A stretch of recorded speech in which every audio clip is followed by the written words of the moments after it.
कल सुबह लाहौर पहुंचिए और अगर आप ना आई तो हम आपको आपके घर से उठा लेंगे। जो लोग जुड़े हुए हैं उनके ऊपर उनको कुछ नहीं कहते। पाकिस्तानी यूट्यूबरों को अरेस्ट किया गया था, उनसे मुतल्लिक बहुत ही भयानक खबरें आ रही हैं दोस्तों।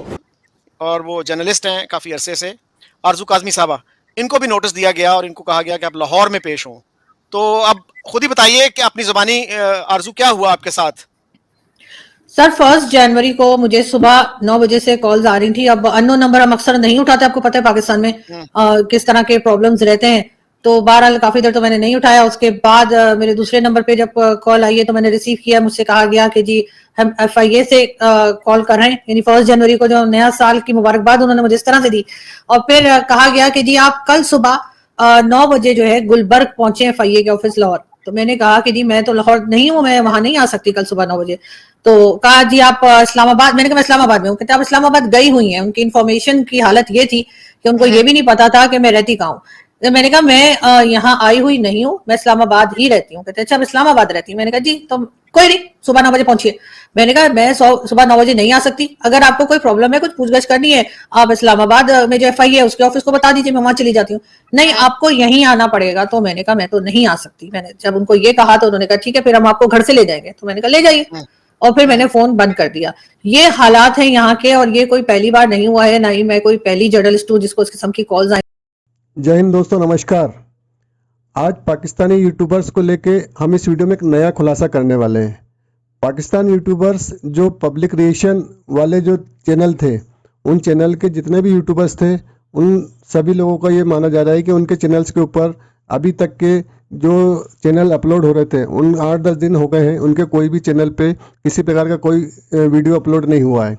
पाकिस्तानी यूट्यूबर्स जब पब्लिक रिएक्शन में जाते हैं तब आपने देखा होगा कि जो चैनल चल रहे हैं उनका एक ही फंडा है, दिन रात गाली बकना कि भाई पाकिस्तान ऐसा है, पाकिस्तान वैसा है, यहाँ खाना, अनाज, मुद्दा, राशन, पानी, भ्रष्टाचार ये सब फैला हुआ है। और इतनी अच्छी सरकार हमारी नहीं है, और सरकार को दोष देना, फौजी शासन चल रहा है ये बताना, देखो कितना घटिया देश है हमारा, कितना बुरा देश है हमारा, हर चीज़ में डेमोक्रेसी है ही नहीं। इस तरह की बातें सुनने से भारतीय लोग जो होते हैं बहुत खुश होते हैं। खास करके पाकिस्तानी पब्लिक रिएक्शन चैनल वाले जो यूट्यूबर्स हैं ये हीरो बन गए हैं पाकिस्तान को बुरा भला कह कह के। तो इसलिए वहाँ की जो सरकार ने इनके ऊपर जो है पाबंदी लगाई है या क्या किया है अभी तक पता नहीं है। अभी यूट्यूबर्स के चैनल पे यूट्यूब वीडियोस अपलोड होना बंद हो गया है। कहां गायब हो गए हैं पाकिस्तान के यूट्यूबर्स? क्यों पाकिस्तानी पब्लिक रिएक्शन चैनल्स पर पिछले कुछ दिनों से वीडियोस आने बंद हो गए? क्या सारे पाकिस्तानी पब्लिक रिएक्शन चैनल्स को बंद कर दिया गया है या फिर यूट्यूबर्स को जेल में डाल दिया गया है? नमस्कार दोस्तों, डिफेंस डिटेक्टिव के एक और नए एपिसोड में आप सभी का स्वागत है। मैं हूं आलोक। दोस्तों, पाकिस्तान से जो खबरें आ रही हैं तो बहुत ज्यादा हैरान करने वाली। बताया जा रहा है कि पाकिस्तान की सरकार और पाकिस्तान की आर्मी ने पाकिस्तानी यूट्यूबर्स का क्रैकडाउन शुरू कर दिया है। चुन चुन कर पाकिस्तानी यूट्यूबर्स को टारगेट किया जा रहा है। उन्हें कस्टडी में लेकर घंटों तक उनसे पूछताछ की जा रही है, उनके कंटेंट पर सवाल पूछे जा रहे हैं। और यह सब क्यों हो रहा है? क्योंकि पाकिस्तान की सरकार हालात बदलने की बजाय हालात को छिपाने में यकीन करती है। घर साफ करने की बजाय घर में फैली गंदगी पर पर्दा डालने की कोशिश कर रही है और पर्दा डालने पर इनफैक्ट यकीन करती है। नायला पाकिस्तानी रिएक्शन पर हर दिन लगभग 2 वीडियोस पोस्ट होते थे, लेकिन पिछले 8 दिनों से इस पाकिस्तानी यूट्यूब चैनल पर एक भी वीडियो नहीं डाला गया है। इस चैनल पर आखिरी वीडियो पाकिस्तान के एयर स्ट्राइक के बाद अफगानिस्तान के रिटेलिएशन पर थी और इस वीडियो को 26 दिसंबर को पोस्ट किया गया था। लेकिन इस वीडियो के बाद से ही चैनल के होस्ट शाला खान लापता हैं। लापता मतलब वो अपने ही चैनल से गायब हैं, उनके वीडियोस आने बंद हो गए हैं। शाला के साथ साथ पाकिस्तानी यूट्यूबर सुहैब चौधरी भी गायब हैं। द रियल एंटरटेनमेंट टीवी के होस्ट सुहैब चौधरी ने अपना आखिरी वीडियो 8 दिन पहले 29 दिसंबर को पोस्ट किया था। 29 दिसंबर को जो वीडियो उन्होंने पोस्ट किया था उसमें पाकिस्तान पर TTP के हमले की खबर पर पब्लिक रिएक्शन थे। अब आपको एक और पाकिस्तानी पब्लिक रिएक्शन चैनल के बारे में बताता हूं। यह है सना अमजद का चैनल। सना ने भी करीब 1 हफ्ते से अपने चैनल पर कोई वीडियो नहीं डाला है। उनका आखिरी वीडियो 31 दिसंबर को पोस्ट हुआ था। निम्रा अहमद भी पाकिस्तानी यूट्यूबर हैं। पाकिस्तान, हिंदुस्तान के साथ साथ दुनिया भर में होने वाली घटनाओं पर वो पाकिस्तानी पब्लिक से रिएक्शन लेकर वीडियो बनाती हैं। निम्रा ने अपने चैनल पर आखिरी वीडियो 30 दिसंबर को पोस्ट किया था। अब जो पाकिस्तानी पब्लिक रिएक्शन चैनल्स रोजाना 2 वीडियो पोस्ट कर रहे थे, उन्होंने अचानक वीडियो डालना बंद क्यों कर दिया? ऐसा क्या हो गया कि एक दो नहीं, कई पाकिस्तानी यूट्यूब चैनल्स ने अचानक से अपनी एक्टिविटीज या तो कम कर दी हैं या आप कहें तो करीब बिल्कुल बंद ही कर दी है। पाकिस्तानी मेन स्ट्रीम मीडिया में तो इस बारे में कोई खबर नहीं दी जा रही है, लेकिन सोशल मीडिया से कुछ खबरें बाहर आ रही हैं और ये खबरें बता रही हैं कि करीब 2 महीने पहले पाकिस्तान के आर्मी चीफ ने जो इंडिकेशंस दिए थे, जो संकेत दिए थे, उस पर पाकिस्तान में एक्शन शुरू हो चुका है। पाकिस्तानी आर्मी चीफ ने पिछले साल नवंबर में इस्लामाबाद में हुए मरगला डायलॉग्स के दौरान अपनी स्पीच में ही साफ कर दिया था कि आने वाले दिनों में पाकिस्तान में सोशल मीडिया पर शिकंजा कसने वाला है। अपनी स्पीच में जनरल आसिम मुनीर ने फ्री स्पीच पर जमकर निशाना साधा था और पाकिस्तान में सोशल मीडिया को काबू में रखने के लिए कड़े कानून की वकालत भी की थी। अब तक पाकिस्तान में ऐसा कोई कानून तो आया नहीं, लेकिन सोशल मीडिया पर अनअनाउंस्ड कंट्रोल शुरू हो चुका है और इसके निशाने पर हैं पाकिस्तान के यूट्यूबर्स। असल में पाकिस्तान में यूट्यूबर्स का क्रैकडाउन शुरू हो चुका है और मैंने अभी आपको पाकिस्तान के 3-4 रिएक्शन चैनल्स के बारे में जानकारी दी कि उन चैनल्स पर वीडियोस आने बंद हो गए, लेकिन ऐसा और भी कई चैनल्स के साथ हुआ है। क्या हुआ है, जरा ये समझिए। पाकिस्तानी यूट्यूबर्स के साथ क्या हुआ, इसका सबसे पहले खुलासा किया पाकिस्तानी जर्नलिस्ट आरजू काज़मी ने।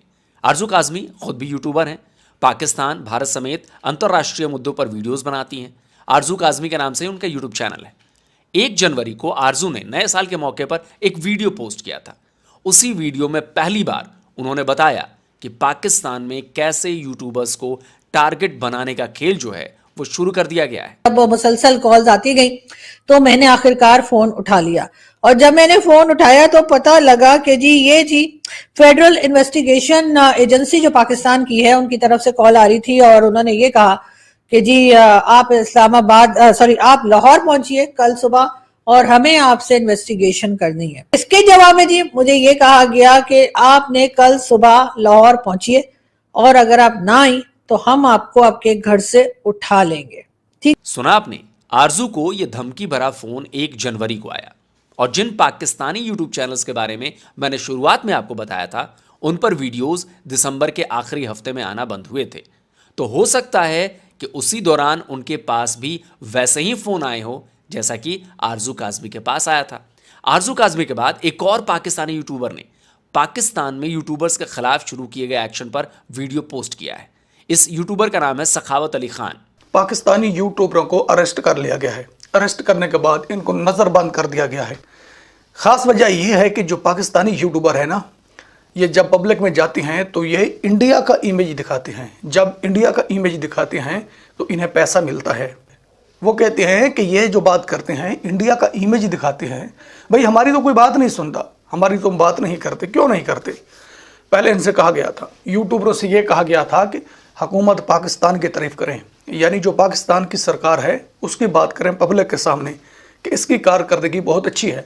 तो यूट्यूबरों ने कहा कि जब कारकर्दगी अच्छी नहीं है तो हम कैसे झूठ बोल दें। सखावत ने तो यहां तक दावा किया है कि यूट्यूबर्स को ना केवल अरेस्ट करके डराया धमकाया जा रहा है बल्कि उनके वीडियोस भी डिलीट करवाए जा रहे हैं। सखावत ने यह भी बताया कि यह कार्रवाई क्यों की जा रही। दोस्तों, जो बेरोजगार होता है ना, जब इंडिया का नाम लेता है ना, उनका रोजगार चल पड़ता है। उनके पास इतना कुछ आ जाता है कि उनकी गुर्बत बिल्कुल ख़त्म हो जाती है। ये यूट्यूबर हैं जो पब्लिक रिएक्शन वीडियो बनाते हैं, पब्लिक के दरमियान जाते हैं और पूछते हैं इंडिया से मुतल्लिक सवाल और इंडिया का पूरा चेहरा दिखाते हैं। जब इंडिया का चेहरा दिखाते हैं तो इनकी वीडियो वायरल होती है। तो दोस्तों, इनका रोज़गार बहुत ही ज़्यादा चलता है और हुकूमत पाकिस्तान अब ये बात कर रही है कि इनके यूट्यूब चैनल डिलीट कर दिए जाएँ और जितनी भी वीडियो है ना यूट्यूब चैनल पर, पहले वो वीडियो डिलीट कर दी जाए, क्योंकि वीडियो रह ना जाए। जब मोबाइल से यूट्यूब चैनल या लैपटॉप से, कंप्यूटर से उड़ाया जाता है तो आपको पता है कि वीडियो तो रह जाती हैं। ये कहते हैं पहले वीडियो डिलीट की जाए ताकि दूसरे लोग ना देखें। सखावत की इन बातों में दम भी नजर आ रहा है। देखिए, ये है सोहेब चौधरी के रियल एंटरटेनमेंट टीवी चैनल का स्क्रीनशॉट। देखिए, इसमें पोस्ट किए गए कई वीडियोस अब डिलीट कर दिए गए। 2 वीडियो जो डिलीट किए गए हैं उनका टाइटल देखिए, तालिबान ऑन पाकिस्तान बॉर्डर। यह वीडियो 9 दिन पहले पोस्ट किया गया था। दूसरे वीडियो का टाइटल था 15,000 तालिबान्स ऑन पाक अफगान बॉर्डर। ये वीडियो 10 दिन पहले चैनल पर डाला गया था और अब ये दोनों वीडियो डिलीट कर दिए गए हैं। सना अमजद के चैनल से भी वीडियो डिलीट हुए हैं। ये वीडियो 10 महीने पहले पोस्ट किए गए थे। इसमें भारत के पीएम मोदी के जम्मू कश्मीर दौरे पर रिएक्शन थे। टाइटल देखिए, मोदी साडा शेर है, PM Modi visit to Jammu Kashmir after 370। दूसरे वीडियो का टाइटल है PM Modi gifted 32,000 crore to Jammu and Kashmir. आप आसानी से समझ सकते हैं कि ये वीडियो क्यों डिलीट करवाए गए होंगे। नायला पाकिस्तानी रिएक्शन के चैनल से भी वीडियो गायब है। अब इसे देखिए, हेडिंग थी बलूचिस्तान विल सपोर्ट इंडिया। ठीक इसी तरह निम्रा अहमद के चैनल से भी कई वीडियो डिलीट किए गए हैं। देखा आपने, इसमें और भी कई वीडियोस होंगे जो अब इन पाकिस्तानी यूट्यूबर्स के चैनल से डिलीट हो चुके होंगे। मैंने जानबूझकर इन डिलीटेड वीडियोस के टाइटल पढ़े थे ताकि आपको समझ में आ जाए कि किस तरह के वीडियोस डिलीट किए गए। ये सभी वो वीडियोस थे जिनमें भारत की तारीफ की गई थी और पाकिस्तान को कमतर बताया गया था। कुछ वीडियो ऐसे थे जिसमें तालिबान के हाथों पाकिस्तानी फौज की कुटाई की भी बातें थी, उन्हें भी डिलीट करवाया गया है। जम्मू कश्मीर में भारत के पीएम का दौरा और 32,000 करोड़ की योजनाओं की बात भी पाकिस्तान को कैसे पच सकती थी। नैरेटिव ही बदल जाता। अगर पाकिस्तान के लोग ये बात जानने लगे तो नैरेटिव बदल जाएगा। इसीलिए वो वीडियो अब डिलीट हो चुके हैं। अब सवाल उठता है कि ये यूट्यूबर्स हैं कहां? क्या इन्हें अरेस्ट कर लिया गया है या फिर इनके साथ मारपीट की गई है? मैं तो भगवान से ये प्रार्थना करूंगा कि भाई ये सब सही सलामत हो, क्योंकि इनकी वजह से भारत के नैरेटिव को पाकिस्तान के भीतर तक और बाहर तक पहुंचाने में बड़ी मदद मिली है। और तो और द रियल एंटरटेनमेंट टीवी के सोहेब चौधरी को भी अगवा किया जा चुका है। तब हमारे चैनल डीडी रिएक्ट पर ही इंटरव्यू में उन्होंने क्या बताया था, जरा सुनिए। इंडिया और मजहब के नाम पे पाकिस्तान में किसी को भी आप गद्दार डिक्लेयर कर सकते हो। ये मैं पहले भी वीडियोस में कह चुका हूं, अभी भी कह रहा हूं। जब थाने से आप निकल के जब आप पंजाब यूनिवर्सिटी की तरफ जा रहे थे, जिन लोगों ने आपको उठाया, क्या उनकी गाड़ी से कुछ पता नहीं चला कि ये कौन लोग हैं? या उन्होंने 3 दिन अगर रखा है तो क्या उन लोगों ने कोई बातचीत की आपसे, कोई पूछा हो, कोई बातचीत हो, कुछ पता चला हो कि भाई कौन हो, कुछ पता तो चले? क्योंकि ये बड़ा संगीन मामला है, ये कोई छोटा मोटा मामला नहीं है, ये बहुत बड़ा संगीन मामला है। ये मैं बिल्कुल समझता हूं और मैं इस नोयत मैं ये समझता हूं कि ये किस पोजीशन पे बात जा चुकी है। और मैं ये भी ओपनली बता रहा हूं, जो मुझे खबर है या मुझे आइडिया है, पहले उन्होंने डिफेम करने की कोशिश की और अब मुझे आइडिया या एक वो मैसेज दिया जा रहा है कि हफ्ता नहीं 10 दिन महीना जो भी है, या तो आपको खामोश करवाएंगे या आपके चैनल को खत्म करेंगे, जो भी चीजें हैं। लेकिन ये मैं पहले ही ओपनली बता रहा हूं। अब आपने बोला कि उन्होंने क्या पूछा, उन्होंने मुझे गाड़ी में बैठाया। गाड़ी में मुझे मतलब ये है कि इस तरीके से जब मैं भाई को घर छोड़ा है और मैं पंजाब यूनिवर्सिटी की तरफ जा रहा हूँ, मैं बाहर निकला ही उन्होंने मुझे गाड़ी पे बैठाया। गाड़ी पे बैठाने के बाद उन्होंने जब मेरे ये बंद हैं 1 घंटा 40 मिनट 1 घंटा इतनी ऑलमोस्ट ड्राइव उन्होंने की है। और वहां पे उन्होंने जाके कमरे में मेरे हाथ में पैकेट कह लें, शॉपर कह लें, बैग कह लें, वो मुझे पकड़ाया है। और ये बस अंदर धिक्का दे के वो मेरे हाथ में शॉपर मुझे पहले पकड़ा के धिक्का दिया। उस कमरे में ना तो लाइट थी। अब मुझे पता है, कुछ लोगों को तो लगता है 3 दिन, मुझे पता है कि वो 3 दिन थे मेरे लिए, 3 साल थे मेरे लिए, या मेरे लिए वो मुझे पता है कि मेरे लिए क्या चीजें थी। मैं मेरे दुश्मन भी हैं, जो मैं नहीं चाहता अल्लाह ना करे किसी के साथ ऐसा हो, ना आने वाले टाइम में भी किसी के साथ ऐसा हो। लेकिन यकीन माने लोग भाई, बहुत सी चीजें हैं मैं जो बताऊं अगर तो उस तरीके से शायद मैं आगे काम ना कर सकूं। मुझे वहां पे जब अंदर करके 3 दिन उन्होंने मुझे आवाज तक नहीं, अजानों की आवाज आती रही, या मुझे ये आइडिया था, मेरे से एक लफ्ज भी नहीं बोला। क्या अब मतलब ये जानबूझ के ऐसा किया गया कि वो जब आके ये बताएगा कि मुझे तो कुछ कहा नहीं, तो वो ड्रामा लगेगा। मुझे मारा नहीं, वो भी ड्रामा लगेगा। लेकिन मैं क्यों झूठ बोलूं? मुझे टच भी नहीं, मतलब यह है कि मारने वाली सेंस में मुझे टच नहीं किया, मुझे कोई इस तरीके से कुछ नहीं किया, लेकिन मेरे से बात भी नहीं की। इवन मैं ओपनली कहता हूँ, चाहे कल को मेरी रिकॉर्डिंग सामने ये आए, यानी जो भी जिसने किया होगा रिकॉर्डिंग तो की होगी, वो चाहे कल को रिकॉर्डिंग सामने आए कि मैं ये बोलूं, मैं ओपनली कहता हूं, मैंने उनके सामने, क्योंकि मुझे जान अजीज है, बहुत सी चीजें मेरी फैमिली है, मैंने उन्हें ओपनली बोला कि मेरे से जो मिस्टेक अगर हुई है मैं उसकी सॉरी करता हूं। मैंने अगर कोई बात की है तो मैं उसके ऊपर जो से आप बैठे मेरे से बात करें, मैंने ये बात की है। तो कई जर्नलिस्ट ऐसे हैं जो पाकिस्तानी एजेंसियों के इन टॉर्चर से परेशान तो हो रहे हैं, लेकिन डर नहीं रहे। लेकिन कईयों ने तो अपने और अपने परिवार की सेफ्टी के लिए कदम पीछे खींच लिए हैं। यहाँ पर बहुत से आरज़ू काज़मी हैं, अगर आप एक को डरा धमका के मार भी डालेंगे, उसके बाद भी लोग बोलना नहीं छोड़ेंगे, लोग बात करेंगे। ऐसे बहुत बार हुआ, आपने देखा किस तरह से मतीउल्लाह जान साहब को ले जाया गया, उन्हें डराया गया, धमकाया गया, लेकिन उन्होंने बात करनी नहीं छोड़ी। वो आज भी पूरी आवाज के साथ आपके खिलाफ डट के खड़े हैं और आपको बताया जा रहा है कि आप जो कुछ कर रहे हैं आप वो गलत कर रहे हैं। आप यहाँ की आम पब्लिक को डरा रहे हैं, धमका रहे हैं और आप अपनी मर्जी से मुल्क को जिस तरीके से चलाना चाहते हैं वो तरीका सही नहीं है। आपने एजाज सैयद को डराया, एजाज भी नहीं डरे। आपने असद तूर को डराया, उनको अरेस्ट किया, जेल में डाला, क्या कुछ किया, वो भी नहीं डरे। एक बहुत लंबी लिस्ट है, आपने कई जर्नलिस्ट जो हैं उनको मार भी डाला गया। पाकिस्तान में इस्लामाबाद खासतौर पे जहां पर मैं मौजूद हूं, उसके लिए कहा जाता है, अगर आप लोग गूगल करें तो आपको गूगल में भी मिल जाएगा कि सबसे ज्यादा डेंजरस सिटी है इस्लामाबाद। किसी भी तरह के जर्नलिस्ट के लिए इस्लामाबाद से बढ़कर कोई नहीं है, यानी सबसे ज्यादा डेंजरस सिटी के नाम से या नंबर पे फर्स्ट नंबर पे जो है वो इस्लामाबाद का नाम आता है। मैं इस्लामाबाद में मौजूद हूँ और मैं यहाँ पे साफ बता रही हूँ कि मैं डरती किसी के बाप से भी नहीं हूँ। वैसे पाकिस्तान में एंटी गवर्नमेंट और एंटी आर्मी बातों को दबाने के लिए सिर्फ पत्रकारों को ही टारगेट नहीं किया जा रहा है, बल्कि उन सोर्सेस को भी निशाना बनाया जा रहा है जिनसे खबरें बाहर आती हैं। पाकिस्तान में ज्यादातर मेन स्ट्रीम मीडिया सरकार और आर्मी के इशारों पर चलती है। उनकी मजबूरी भी है, नहीं चलेंगे तो भाई दुकानें बंद हो जाएंगी। लाइसेंस चाहिए होता है ब्रॉडकास्टिंग के लिए और भी बहुत सारी चीजें चाहिए होती हैं और वो सरकार 1 मिनट में चाहे तो बंद कर सकती है। लेकिन सोशल मीडिया प्लेटफॉर्म के साथ ऐसा नहीं, इसलिए इन पर आने वाली खबरें पाकिस्तानी आर्मी और पाकिस्तान की सरकार के कंट्रोल से बाहर हो जाती हैं। तभी इनके खिलाफ कानून बनाने से लेकर इनके पर कतरने तक के इंतजाम किए जा रहे हैं। और कहा तो यह भी जा रहा है कि आने वाले टाइम ये सारे सोशल मीडिया प्लेटफॉर्म बंद कर दिए जाएंगे। पाकिस्तान ने पिछले साल अप्रैल में ट्विटर, जिसे अब एक्स कहा जाता है, उस पर पाबंदी लगा दी और दलील क्या दी? नेशनल सिक्योरिटी की। अप्रैल से सितंबर हो गया लेकिन ट्विटर पर से बैन नहीं हटाया गया।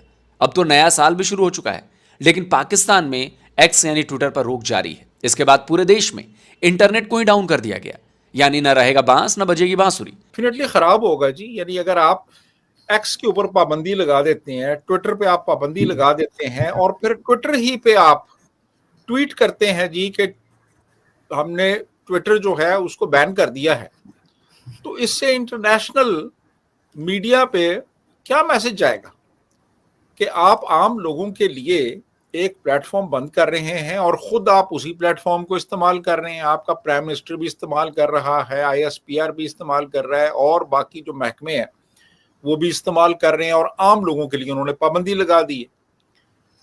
अब बात असल में ये है कि ये जो पाबंदियां हैं ना, ये मैलाफेडी जाहिर करती हैं।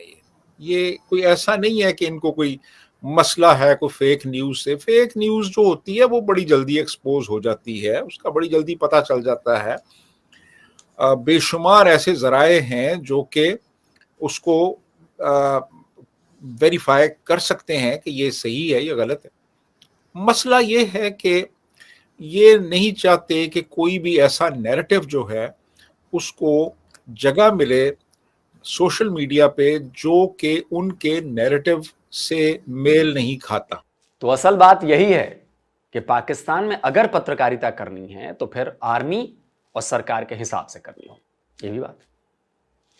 और अभी तक इस बात की जानकारी सामने नहीं लाई गई है। जो कुछ भी मैंने आपको जानकारी दी है वो पाकिस्तान से आ रही खबरों के आधार पर दी है।